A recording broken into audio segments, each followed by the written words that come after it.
Good evening, everybody. And my gosh, I had to look at my calendar. I couldn't believe it that we're about to enter week 5 of our coursework. So let's look at our calendar for this week and see what we're coming up against. And I know everybody gets anxious because we are coming up to the exam pretty soon. So here we are, and starting week 5. So you have your case study. Uh, Here, treatment plan due on Wednesday, and then your responses on Sunday. Um, your exam is going to be this week, over the weekend of the 30th. So I know I promised I was going to do a review session for you. So over the weekend, I think you're going to be very happy. I developed a PowerPoint we're going to use as a study guide, and we're going to do this review session. I'm going to call it this. On the 26th.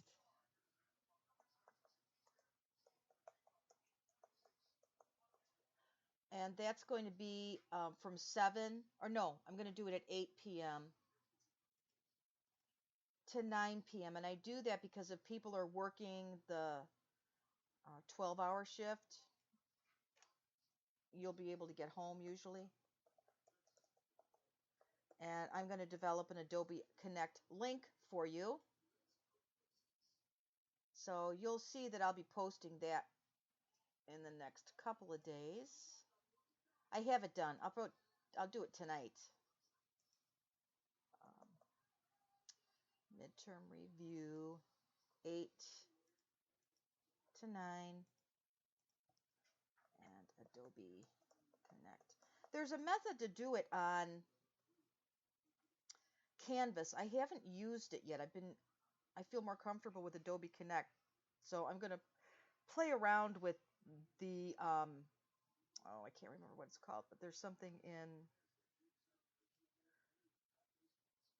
Canvas that allows us to do a similar session, conferences, I think it's called.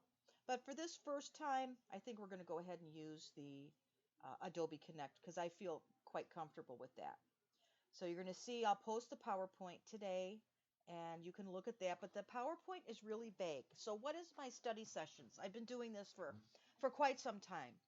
I develop a PowerPoint, and that PowerPoint goes over material, that's content that's been covered over the first section. And also it includes some things that I think are important for you to know in regard to practice as a nurse practitioner. Some of the information is going to be on the exam. Some of it's not going to be on the exam. You're not going to know what's what, but I have to say hands down the great majority of the people who participate in this, because it's totally optional. You don't have to do this. Most of the people that participate find it very helpful. So let's look at week 5.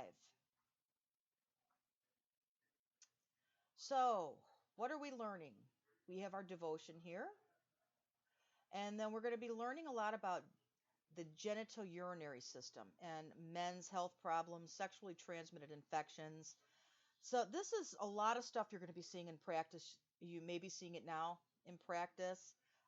Sexually transmitted infections. You're going to see some of that. You'll see more of that when you enter your women's health term, but you will touch on some of it because as a family practice provider, you see just about everything.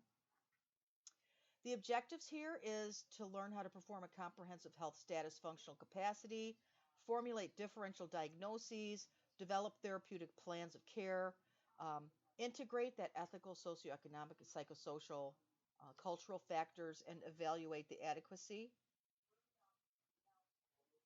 of health policies. We have some readings here for you and some videos to watch. And then your assignment for the week is going to be a case study treatment plan and then the case study plan discussion. So let's click on this one.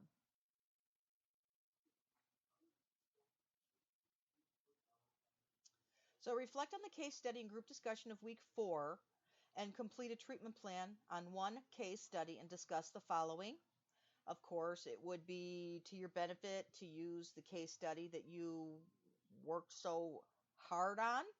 And I think, hands down, you all did a wonderful, wonderful job with your case studies. I think it worked out really well. Um, the one um, point of advice that I probably would give to you is I think it works really good when you guys get together, whether it be via telephone or somehow you communicate and work on these things together and turn it in as one piece. I think that it makes it more solid. Um, so you may want to consider that with your next piece. I'm not going to dock anything if you choose not to do it that way. I just think that it makes it more cohesive to do it that way. So follow the same format as you did before. Ensure that you've got some differential diagnoses, and also make sure that you are writing in your treatment plan. If there's a prescription in there, you need to write it as you're writing a prescription. I don't want you to say take Tylenol for discomfort. I want you to write it out as you would if it were a prescription, because you have to cover yourself. Again, it may be a legal issue. Can I take how much Tylenol can you take before it is toxic? Well, the patient took too much, and I took too much because I wasn't told I couldn't take too much. So those are all things that you need to consider when you become a nurse practitioner. So I want those prescriptions written out. And another thing too is if I ask you a question, specific question, sometimes I just make comments and you don't need to comment back on those things. But if I ask you a specific question, I want you to answer. I didn't dock any points off so far for that because I didn't know if I had stressed that well enough, so I wanted to give you the benefit of the doubt. But from this point forward, if I ask you a question, a specific question, and you don't respond to that, you will receive a deduction in points.